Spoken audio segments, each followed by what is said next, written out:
പുറപ്പാട് അദ്ധ്യായം 14 ബൈബിളിലെ ഏറ്റവും അത്ഭുതകരമായ സംഭവങ്ങളിൽ ഒന്നാണിത്.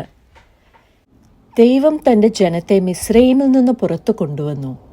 പക്ഷേ ഫറവോൻ അവരെ പിന്തുടരുവാൻ തക്കവണ്ണം അവൻ്റെ മനസ്സ് വീണ്ടും കഠിനമായി. അവൻ തൻ്റെ സൈന്യത്തെ അവരുടെ പിന്നാലെ അയച്ചു.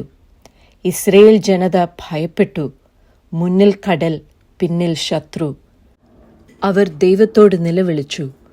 മോശെ പറഞ്ഞു, ഭയപ്പെടേണ്ട, ഉറച്ചു നിൽക്കുവിൻ, യഹോവയുടെ രക്ഷ കാണുവിൻ.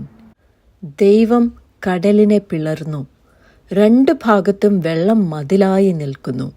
നടുവിലായി ഉണങ്ങിയ നിലം. ഇസ്രയേൽ സുരക്ഷിതമായി കടന്നു. ഫറവോന്റെ സൈന്യം പിന്തുടർന്നു വന്നപ്പോഴോ വെള്ളം വീണ്ടും ചേർന്നു വന്നു. ദൈവം തൻ്റെ ജനത്തെ അതിശക്തമായി രക്ഷിച്ചു.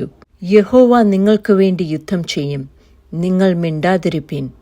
പുറപ്പാട് 14 അധ്യായം 14 വാക്യം.